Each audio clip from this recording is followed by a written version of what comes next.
Mangez un œuf par jour. Savez-vous ce qui arrive à votre corps après 50 ans? Manger un œuf par jour peut sembler être l'habitude la plus inoffensive du monde.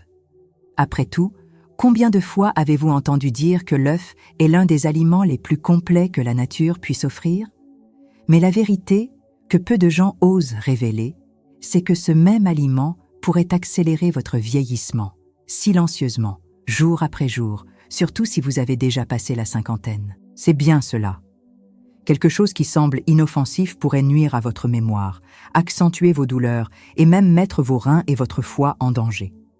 La différence se trouve dans la façon dont vous consommez cet aliment et, surtout, dans la manière dont votre corps y réagit à partir d'un certain âge. Et le plus alarmant, c'est que ce phénomène est loin d'être rare. La majorité de mes patients arrivent en disant qu'ils mangent 2 œufs tous les matins, frits dans de l'huile ou accompagnés de pain blanc. Aucun d'eux ne soupçonnait que cette simple habitude pouvait nuire au bon fonctionnement de leur organisme, provoquant des inconforts qu'ils pensaient liés à l'âge. Aujourd'hui, vous allez découvrir la vérité. La vérité sur les 5 plus grands bienfaits de l'œuf, mais aussi sur les 5 dangers que personne ne vous dit. Vous comprendrez comment cet aliment peut devenir un puissant remède ou un poison déguisé selon la manière dont il se retrouve dans votre assiette. Alors, répondez-moi en commentaire. Avez-vous l'habitude de manger des œufs tous les jours? Et de quelle ville m'écoutez-vous? Écrivez aussi « Ma santé est une priorité ». Avançons ensemble dans cette démarche. Comme le disait Aristote, la sagesse commence lorsque l'on cesse d'accepter tout comme vérité. Que représente l'œuf après 50 ans? Un remède ou un piège? Le corps d'une personne de plus de 50 ans ne fonctionne plus de la même manière. La digestion ralentit, le foie devient plus fragile et l'intestin demande plus d'attention qu'auparavant. C'est dans ce contexte que l'œuf peut agir de 2 façons, comme un aliment fonctionnel et bénéfique, ou comme un déclencheur invisible de douleur, de fatigue et d'inflammation silencieuse. Imaginez l'œuf comme un remède naturel qui doit être utilisé avec sagesse. Il est concentré, nutritif, mais doit être consommé dans un contexte adapté. Lorsqu'il est bien intégré à l'alimentation, il peut aider à reconstruire les tissus, préserver la masse musculaire et nourrir le cerveau. Mais s'il est mal associé, mal préparé ou consommé en excès, il peut bel et bien nuire à ceux qui font déjà face aux défis naturels du vieillissement. Les signes les plus fréquents sont si subtils que la majorité des gens ne les remarquent même pas. Se réveiller lourd même après un repas léger, se sentir ballonné après le petit déjeuner, ou encore cette somnolence soudaine qui suit les repas, sont des indices clairs que le corps lance un signal d'alerte. Chez de nombreux patients que j'ai accompagnés, j'ai remarqué un schéma récurrent. Des symptômes persistants, sans cause évidente, qui disparaissaient tout simplement après quelques ajustements alimentaires. Et l'œuf revenait souvent dans la discussion. Il n'a jamais été le méchant de l'histoire, mais il n'est pas non plus le héros à tout prix. Il faut connaître ses 2 faces pour faire de meilleurs choix. Comme le dit le livre des Proverbes, l'homme avisé voit venir le danger et s'en écarte. Il est donc temps de regarder votre assiette avec plus d'attention et de comprendre, une bonne fois pour toutes, ce qui se passe réellement dans votre corps lorsque vous consommez un œuf chaque jour. Les 5 grands bienfaits de l'œuf après 50 ans. Lorsqu'il est bien utilisé, l'œuf peut devenir l'un des meilleurs alliés santé après 50 ans. Riche en nutriments qui soutiennent le corps et aident à préserver ce que le temps tente d'user, il répond bien aux besoins de cette phase de la vie. L'un de ses bénéfices les plus notables concerne la mémoire et le bon fonctionnement du cerveau. La choline contenue dans le jaune est essentielle pour maintenir les neurones actifs et participer à la production de neurotransmetteurs qui assurent la clarté mentale, la concentration et la capacité à se rappeler où l'on a mis ses clés ou pourquoi l'on est entré dans une pièce. Un autre atout majeur réside dans la préservation de la force musculaire.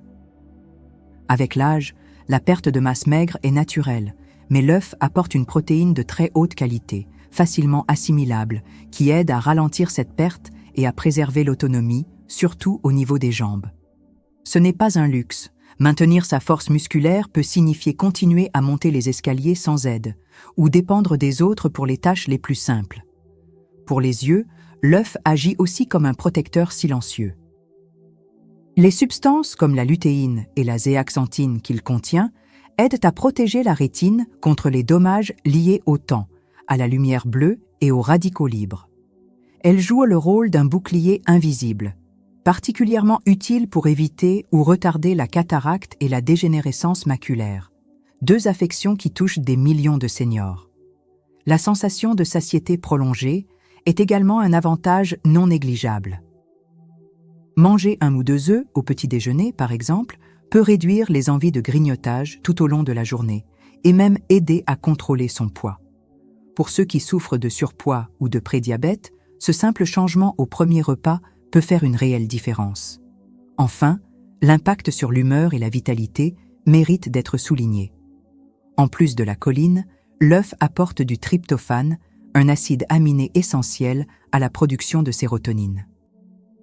Cela aide à stabiliser l'humeur, améliorer le sommeil et réduire cette irritabilité inexpliquée qui accompagne souvent les journées difficiles. Pour beaucoup de personnes seules ou vivant la solitude du grand âge, cette stabilité émotionnelle peut aller bien au-delà du bien-être. Elle peut signifier l'espérance. L'œuf, ainsi, lorsqu'il est bien choisi et intégré avec discernement à la routine, a le potentiel de nourrir à la fois le corps et l'âme. Mais, comme nous le verrons plus loin, il est essentiel d'ouvrir les yeux sur les risques qui accompagnent ces bienfaits. Mais attention, ces 5 risques peuvent nuire à votre santé sans que vous ne vous en rendiez compte. Tout ce qui semble sain ne fonctionne pas de la même manière pour tous les corps, surtout après 50 ans. Au fil des années, dans mon cabinet, j'ai vu de nombreux patients qui avaient intégré l'œuf à leur alimentation quotidienne et, malgré cela, se plaignaient de ballonnements, d'inconfort, de fatigue chronique et d'anomalies dans leur analyse. Un point commun, une consommation fréquente, une préparation inappropriée et peu d'attention aux signaux du corps. Le premier risque concerne la manière dont l'œuf est préparé. Le faire frire dans des huiles végétales raffinées, comme l'huile de tournesol ou de soja, crée un cocktail inflammatoire dangereux. Au lieu de nourrir, ce type de cuisson augmente le mauvais cholestérol, surcharge le foie et favorise des inflammations silencieuses qui, à la longue, ouvrent la voie à des maladies chroniques. Le problème ne vient pas de l'œuf en soi, mais de ce qui l'accompagne dans la poêle. Un autre point préoccupant est la surcharge hépatique. Après 50 ans, le foie n'est plus aussi performant qu'avant. Si la digestion est ralentie ou compromise, l'excès de lipides provenant du jaune, combiné à la graisse de cuisson, peut rendre l'œuf difficile à métaboliser. Cela se traduit par une sensation de lourdeur, d'inconfort et parfois par des anomalies dans les tests de fonction hépatique. La combinaison de l'œuf avec des aliments ultra transformés constitue un 3e facteur de risque souvent ignoré.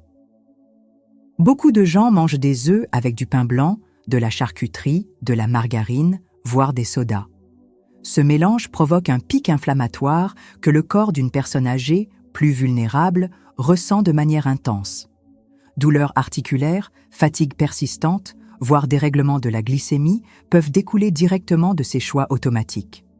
Un 4e risque, moins souvent évoqué mais tout aussi sérieux, est la contamination par la salmonelle.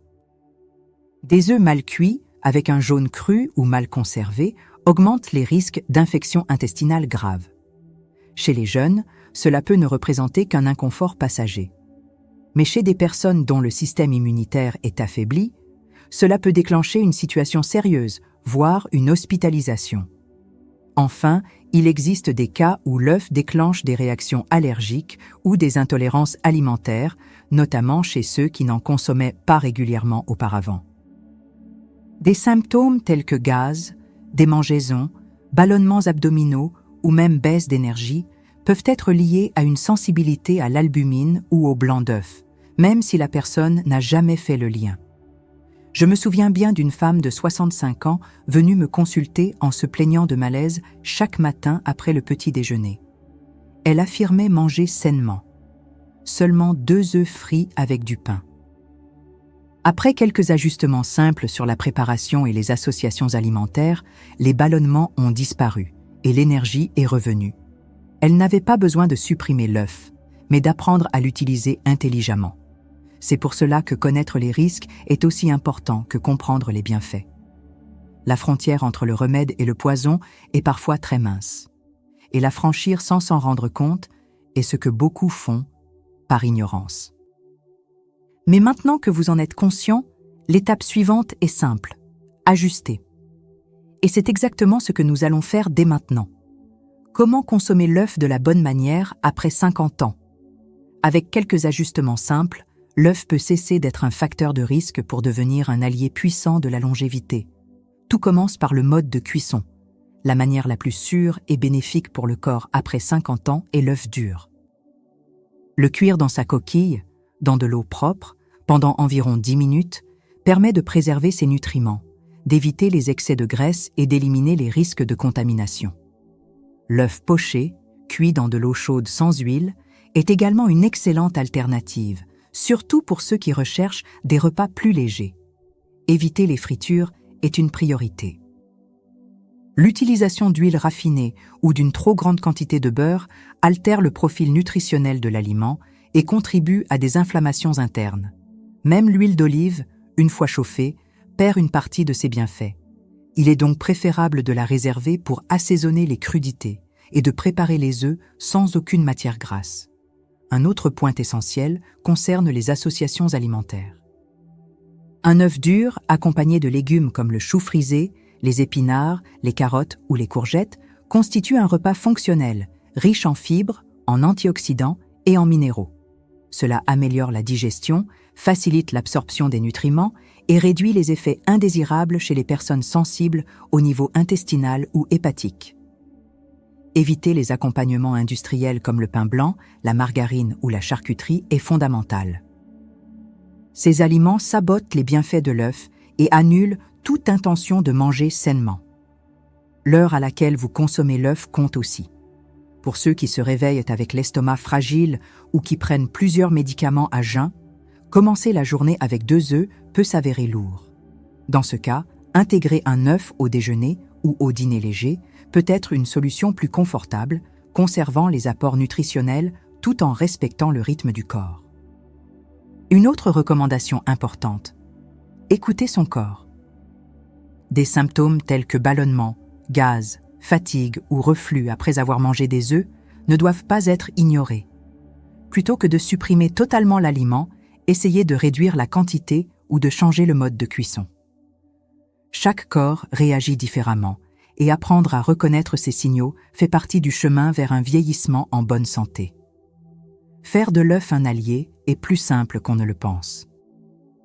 Il ne s'agit pas d'un régime restrictif, ni de recettes miracles. Il s'agit plutôt d'attention aux détails. Un bon choix, fait avec sagesse, peut transformer un aliment ordinaire en une pierre angulaire d'une vieillesse active, solide et libre de la dépendance qui fait si peur après 50 ans. Lorsqu'on mange en conscience, l'assiette cesse d'être de la simple nourriture pour devenir un acte de soin. Et cela change tout. Ce que la science et la parole nous enseignent sur l'équilibre alimentaire. Dans tous les domaines de la vie, l'excès a un prix. Manger trop, faire trop confiance, aller trop vite, et l'alimentation ne fait pas exception. La science moderne a déjà prouvé que le secret de la longévité ne réside pas dans les régimes restrictifs ou les modes à la mode sur Internet, mais dans la sagesse de savoir garder l'équilibre. Le corps humain a été conçu pour vivre en harmonie avec les aliments de la Terre, pas en conflit avec eux. Des études récentes montrent que les personnes de plus de 50 ans qui suivent une alimentation variée, composée d'aliments naturels et de combinaisons simples, présentent moins d'inflammation, une meilleure mémoire et davantage d'énergie au quotidien. Il ne s'agit pas de bannir l'œuf, ni de le placer sur un piédestal. Il s'agit de trouver le juste milieu, le point d'équilibre qui respecte votre corps et votre rythme. Comme le dit l'Ecclésiaste, il y a un temps pour chaque chose. Il y a aussi un temps pour apprendre à manger avec plus d'attention, plus de respect et plus d'intention. Mangez lentement, savourez, prêtez attention aux réactions du corps. Voilà ce qu'est la sagesse. Voilà ce qu'est le soin de soi. Bien se nourrir n'est pas un luxe. C'est une manière de survivre avec dignité. C'est un choix quotidien pour ceux qui ne veulent pas dépendre des autres pour se lever, se souvenir du prénom des petits-enfants ou marcher dans la rue. C'est pourquoi l'équilibre n'est pas un simple conseil, mais une véritable direction. Lorsqu'on apprend à manger en conscience, le corps répond avec gratitude. Et vivre avec gratitude, après 50 ans, c'est un cadeau inestimable. L'alimentation n'est pas seulement une question de nutrition. C'est aussi une forme de foi, d'espoir et de responsabilité envers sa propre histoire. Car celui qui prend soin de ce qu'il mange prend aussi soin de ceux qu'il aime. Et, au fond, c'est bien cela qui compte le plus. Le soin quotidien qui peut transformer votre santé pour les années à venir. Celui qui comprend le pouvoir des aliments ne voit plus son assiette comme une simple routine, mais comme un véritable outil de transformation. Et si l'œuf occupe une place importante dans cette discussion, le reste de l'alimentation ne doit pas être négligé. Car il ne suffit pas de bien faire sur un point si l'on fait des erreurs sur tous les autres. Le corps ressent chaque choix, et avec le temps, il finit toujours par répondre. C'est dans cet esprit que nous avons préparé un contenu spécial. Un guide rempli de recettes simples, pratiques et restauratrices, pensé pour ceux qui ont passé la cinquantaine et souhaitent prendre soin de leur santé sans dépendre uniquement des comprimés et des pharmacies. Ce sont des combinaisons naturelles, fonctionnelles et savoureuses qui aident à réduire les douleurs, améliorer le transit intestinal, retrouver de l'énergie et désenflammer le corps. Ce n'est pas un énième document promettant des miracles. C'est un chemin réaliste pour ceux qui en ont assez de souffrir en silence, en attendant des solutions qui ne viennent jamais. Et vous n'avez pas besoin de tout changer radicalement. Il suffit de commencer par un repas par jour, avec conscience, avec intention. Le lien vers notre guide de recettes pour ne pas tomber malade se trouve juste en dessous, dans la description de la vidéo, et aussi dans le premier commentaire épinglé. La décision de vivre plus longtemps et en meilleure santé est désormais entre vos mains. Ce que vous mettrez dans votre assiette demain pourrait bien marquer le début d'une nouvelle histoire. Et la bonne nouvelle, c'est qu'il n'est jamais trop tard pour commencer. Le bon œuf, dans la bonne assiette, au bon moment. Après tout ce que nous avons vu, il est clair que l'œuf n'est ni un ennemi ni un sauveur. Ce n'est qu'un élément de l'histoire. Celui qui décide de la suite, c'est vous. Ce qui fait de lui un aliment qui fortifie ou affaiblit ne dépend pas de sa coquille, mais des choix qui l'entourent. Comment il est préparé, avec quoi il est associé, à quel moment il est consommé, et comment votre corps y réagit. Le secret, c'est d'arrêter de manger machinalement. La vraie santé commence lorsque l'on regarde son assiette avec intention, lorsqu'on comprend que chaque repas est une semence. Certaines donnent une longue vie, d'autres ne nourrissent que la fatigue. Et à cet âge, il n'y a plus de temps à perdre. Ce que l'on récolte aujourd'hui est le fruit de ce que l'on a semé hier. Mais il est encore possible de semer à nouveau. Comme le disait Hippocrate, que ton aliment soit ton médicament, et qu'il soit choisi avec sagesse, non par impulsion. Car pendant que beaucoup croient encore que la vieillesse rime avec faiblesse, un autre chemin est discrètement tracé. Un chemin de force, de clarté et d'autonomie. Dites-moi maintenant en commentaire, quel bénéfice ou quel risque vous a le plus surpris? Et combien d'œufs mangez-vous en moyenne par semaine? Votre expérience pourrait bien aider d'autres personnes également. Si ce contenu a résonné pour vous, abonnez-vous à la chaîne. Ici, nous ne vendons pas de promesses. Nous partageons des chemins possibles. Prendre soin de sa santé est un acte de courage. Et personne ne peut le faire à votre place. Mais je peux vous aider à trouver la bonne direction. Et elle commence dans l'assiette.